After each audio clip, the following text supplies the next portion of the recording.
Welcome back, everyone. We are now just days away from the release of Indiana Jones 5, The Dial of Destiny, to really see the true box office results that pour in, give or take, around 2 weeks into the month of July. That's really going to settle in and give Disney and Lucasfilm an idea of exactly where this movie is going as far as success and or failure rate goes. This is Mike Zero. Subscribe if you're new and like this video to see future updates. I'm also on Twitter at Mike01. I thank you also very much for the great and kind support. And let's get right into exactly what's going on here with Harrison Ford. Now, we know that Harrison Ford has been promoting The Dial of Destiny endlessly, trying to get the movie out there and really talking and speaking the truth about what happened behind the scenes, about how tough it was with his injury to his shoulder, stuff like that. The biggest problem that we have with this movie, and something that a lot of you guys have reported to me having an issue with, is the fact that yes, this movie is going to be about Indiana Jones being a broken man. We've talked about this. That's basically what he is going to be in this movie. And a lot of fans and a lot of critics out there are really not all that thrilled about how this movie kind of portrays him not just as an older character, but he almost comes across as very geriatric at times, where he's really not fitted for a movie like this, doing all these different stunts. It just looks odd, and that's the least of our worries, because we have Phoebe Waller-Bridge's Helena Shaw, that is like the lead or the true star of the show, that was confirmed by Kathleen Kennedy. Now, moving to the more concerning stuff is exactly what Ford had to say about Indiana Jones. Now, right now, Indy 5 is just days away from its release date, however, where Harrison Ford has been promoting the film. Now, recently he was able to speak to the fans and delivered the following to the entire community that is quite underwhelming. Well, when we were making this thing, what I really wanted to do was to fulfill a moment where we were talking about the ending. We had shot or tested with quite a number of them, and one of them was going to include Shorty by Ke Huy Quan. We really wanted it to work, and we were this close to making it happen by Quan.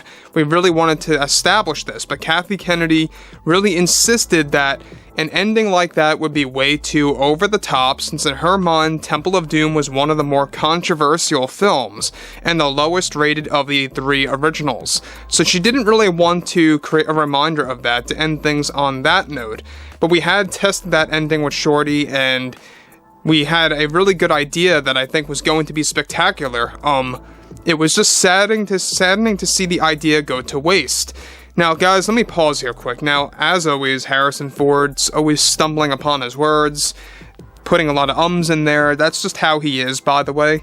But when we look at what he's saying about Ke Huy Quan not being in the ending of this movie and not getting that nice, beautiful reunion for Indy 5, specifically for the ending, is heartbreaking. That's awful, in my opinion. That's a very terrible mistake on their end.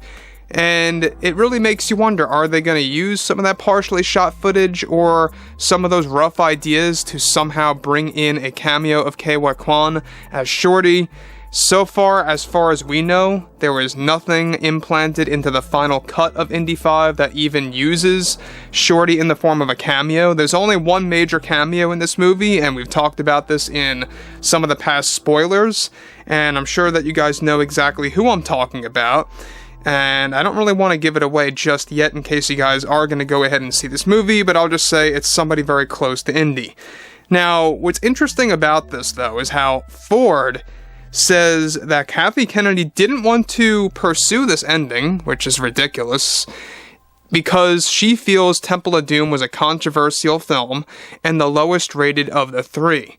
And that is probably the biggest cop-out, the dumbest reason to not pursue Shorty's cameo at the very end of Indy 5. And we've talked about this ending, by the way, that was, yes, indeed, partially shot. It took place in China. Both Helena and Indiana Jones, they travel from Sri Lanka all the way over to China.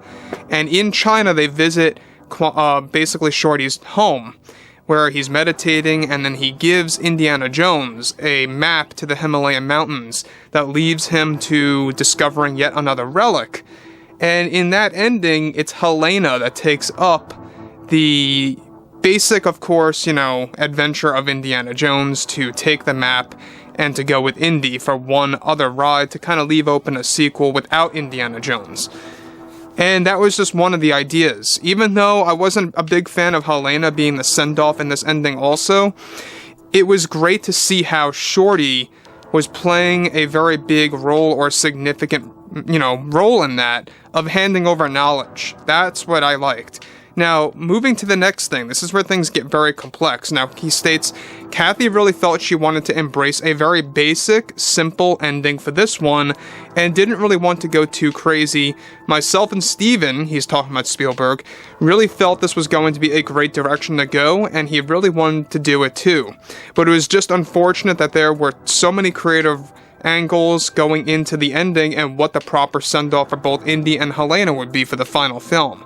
I think we missed a very big opportunity there that could have really resonated with fans very well, and it was going to set up something bright, also for Indy's future with Shorty. So yeah, that was one of our ideas that was laid to waste, and it was just difficult to deal with, missing that chance to embrace that reunion specifically for the ending of this movie.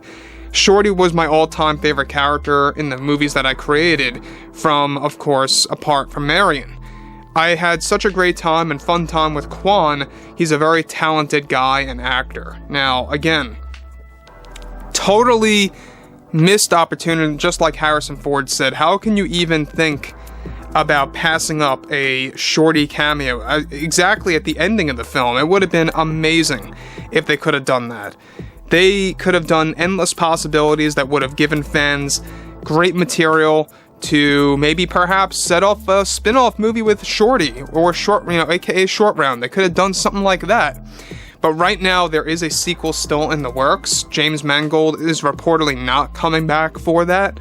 He was even very outspoken about that just recently, and a sequel is still on the table, though. They are still discussing this thing, and how they can really expand the Indyverse, if you will. And I think it should just end.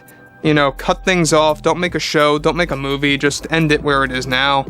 Enough is enough. I think that Kathleen Kennedy's only going to wreck things further if she comes to stay at Lucasfilm, which, by the way, that is all highly dependent on the success and/or failure of Indy 5. She's still working on the Acolyte and Skeleton Crew to this day, and yes, the Acolyte is 100% coming out in 2024. It is going to air, and you guys can come back over here by the time the spring or summer arrives of that year to see that it will indeed arrive on Disney+. So, interestingly enough, both the Acolyte and Skeleton Crew are basic Kathleen Kennedy projects that are not going to resonate with fans, and this is the same exact scenario. Indiana Jones 5 is the prelude to all of that. It's going to show us exactly what Kathleen Kennedy is really all about, by destroying franchises, and specifically destroying shows one by one and/or movies. So guys, I would love to hear your take on this below in the comments, and if you guys did enjoy the content for today, make sure to drop a thumbs up on this video to support the channel, and I will catch you guys next time.